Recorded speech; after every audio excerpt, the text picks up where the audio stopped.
উপস্থিত সকলকে আমার প্রভাতী শুভেচ্ছা, অভিনন্দন, ভালোবাসা জানাই। আজ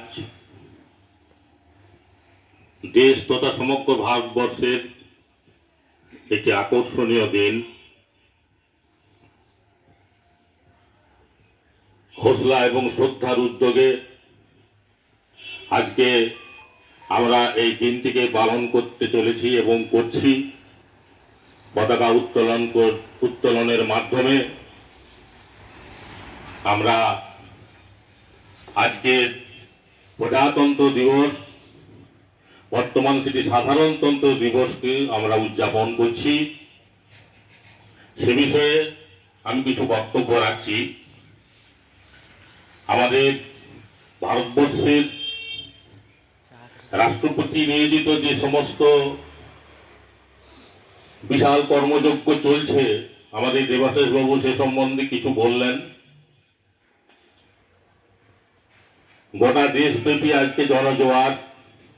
আজকের দিনটি খুবই আড়ম্বরের সঙ্গেই পালিত হচ্ছে। আজকে 26শে জানুয়ারি। আমরা জানি ইউরোপের অর্থনীতি যখন স্ফীত হয়ে উঠেছিল, এক কথায় 1453 খ্রিস্টাব্দের পর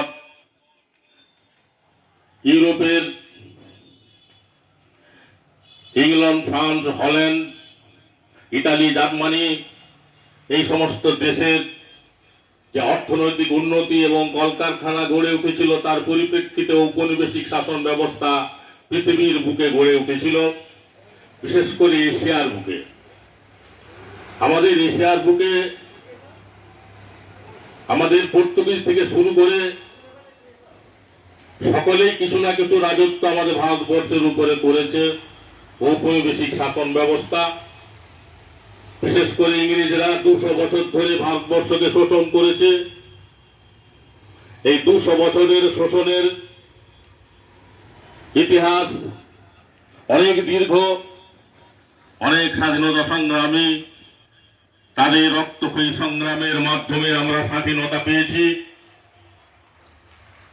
1947 সালের 14ই আগস্ট মধ্যরাত্রিতে লর্ড মাউন্টব্যাটেন পরিকল্পনা নেতৃত্বে ভারত এবং পাকিস্তান দুটি ভাগ করে দিয়ে আমাদের ভারতবর্ষকে তারা স্বাধীন করে গেছেন। আমাদের সেই ভারতবর্ষের যে সমস্ত আইন, শাসন, বিচার ব্যবস্থা, এই তিনটি যাতে সুষ্ঠুভাবে পরিচালনা হয়, তার জন্য আয়ারল্যান্ডের অনুকরণে আমাদের সংবিধান রচিত হয়েছে। যদিও 1949-এ খসড়া তালিকা তৈরি হয়েছিল, 1950-এর 26শে জানুয়ারি বি.আর. আম্বেদকরের নেতৃত্বে সংবিধান প্রকাশিত হয়। সমবিধান, সমান নিয়ম, তন্ত্র। আগে ভারতবর্ষ ছিল, ভারতবর্ষ একটি সার্বভৌম গণতান্ত্রিক প্রজাতন্ত্র। আবার পরে আর দুটি জিনিস যোগ হয়েছে, যেটা হচ্ছে সার্বভৌম সমাজতান্ত্রিক ধর্মনিরপেক্ষ গণতান্ত্রিক সাধারণতন্ত্র। ভারতবর্ষ সমগ্র পৃথিবীর মধ্যে সার্বভৌম ক্ষমতার অধিকারী, সর্বহারা মানুষের সরকার, ধর্মনিরপেক্ষ সমস্ত ধরনের মানুষ এখানে নিশ্চিন্তে বাস করতে পারে, এবং গণতান্ত্রিক, government by the people, of the people, for the people, জনগণের জন্য সরকার। আজকের দিনটি এত স্মরণীয় কেন? না, 1930 সালের কংগ্রেস অধিবেশনে 26শে জানুয়ারি পূর্ণ স্বাধীনতার কথা ঘোষিত হয়েছিল। পূর্ণ স্বরাজ আমাদের জন্মগত অধিকার।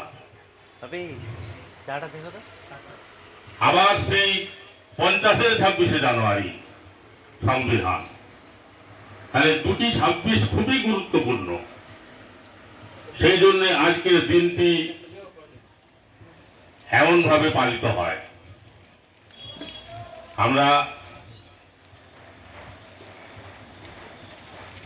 আমাদের কর্তব্য, ভারতবর্ষের কর্তব্য সেই সংবিধানকে মেনে চলা,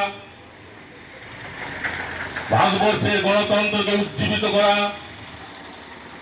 কিন্তু আমরা কি পাচ্ছি না। ভারতবর্ষের বিশৃঙ্খল অবস্থা, রাজনৈতিক পরিস্থিতিতে গণতান্ত্রিক অধিকার অর্জিত হচ্ছে।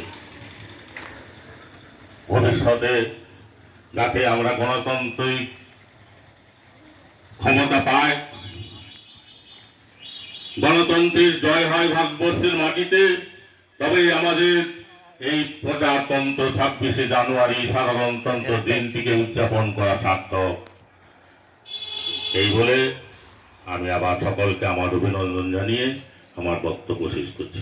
বাহ বাহ, থ্যাংক ইউ।